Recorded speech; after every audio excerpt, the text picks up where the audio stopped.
अभी recently Apple ने overtake कर लिया सैमसंग को एंड नंबर 1 स्पॉट पे जा चुका है ऑलरेडी. सो ये कैसे हो गया? लाइक जितना ज्यादा फोन दूसरी कंपनियां बेचती हैं उसके मुकाबले एप्पल बहुत कम फोन बेचता है. प्लस इंडिया में भी उनका इतना ज्यादा पेनिट्रेशन बढ़ रहा है. क्या सेकेंड हैंड मार्केट का खेल है या फिर? आई थिंक इंडिया में एप्पल का सबसे बड़ा ग्रोथ का reason is a value growth, not the volume growth. Volume भी बड़ा ही है और वैल्यू ग्रोथ ज़्यादा बड़ा है, क्योंकि अगर हर फ़ोन का एवरेज प्राइस अगर आपका 70,000 से 1 लाख है तो आप डेफिनेटली वैल्यू ग्रोथ करोगे. पर क्या ये एप्पल का रियल कंज्यूमर सेल है इंडिया में? That is the biggest question. क्योंकि एप्पल का 80% सेल या 70% सेल मैं तो बोलूँगा जो इंडिया में हो रहा है, वो एटलीस्ट वो पूरा का पूरा एक्सपोर्ट ही हो रहा है. री एक्सपोर्ट जाके दुबई या रशियन मार्केट में हो रहा है. रशिया क्यों? Because it's a banned market from US.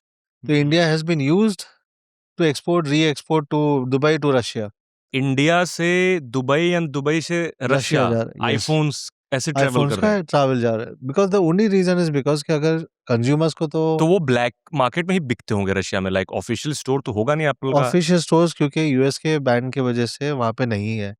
But brands को अगर धंधा चाहिए तो this are the routes which I think they have taken up. Probably I am not sure they are aware of it, नहीं, but क्योंकि हर brand के पास activation servers तो रहते ही है and they can not deny कि उनको पता नहीं कि उनके फोन कहाँ पे बिक रहे हैं. 80% ऑफ द एक्सपोर्ट्स इंडिया में जो भी इंडिया में माल बिक रहा है वो सब रशिया ही जा रहा है. And if they are still denying it, तो मतलब वो लोग denial mode because they want to fulfill the demand of the particular market.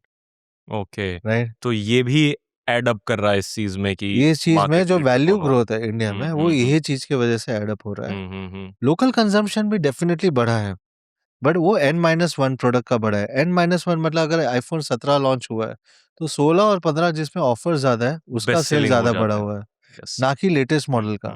So India has always been adopting N-1, N-2, N-3 products जो मतलब basically वो affordable भी हो जाते हैं.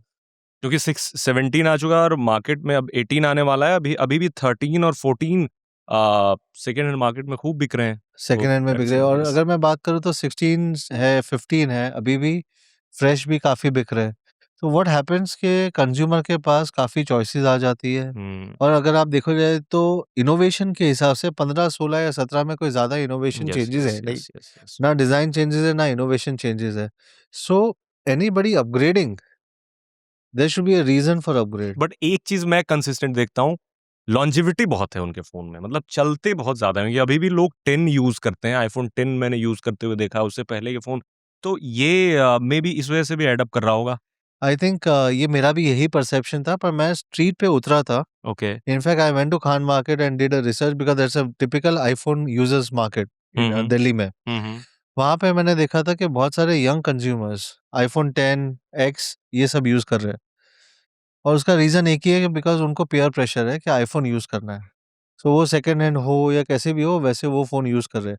इट इज नॉट बिकॉज कि उसकी लॉन्जिटिविटी है. इनफैक्ट एप्पल की लॉन्जिटिविटी मुझे लगता है सबसे ज्यादा कम है क्योंकि उनके सॉफ्टवेयर अपडेट्स 2 जनरेशन के बाद में जो थर्ड जनरेशन N-3 जनरेशन होता है वो न्यू-3 जनरेशन होता है, उसमें अपडेट्स आने बंद हो जाते हैं.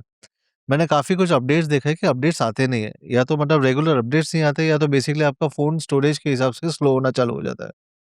बट 4-5 साल तक तो if I am not wrong they provide software update. Because अभी आप 13 एंड फिर अगर 4 साल हो गया तो 13 से तो अब अपडेट आते हैं. 13 में आप तो आईफोन 4 एक्स की साल बात कर रहे हो, 11 की बात नो कर नो रहे हो, 10 12 की 11 बात कर यस, रहे हो. वो सब तो बंद हो चुके हैं. उनमें बंद हो चुका है. इनफैक्ट बट अगर हाँ, आप स्लो तो हो जाते हैं phone. That is true. Phone slow हो जाते हैं और उनके अपडेट्स में स्पेसिफिक अपडेट्स होते हैं.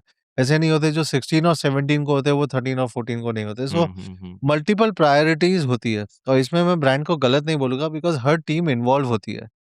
तो टीम जो इन्वॉल्व होती है वो सॉफ्टवेयर अपडेट्स के लिए स्पेसिफिक टीम्स को फिर मूव करते हैं कि नेक्स्ट नए मॉडल के लॉन्च के अपडेट्स को लेके.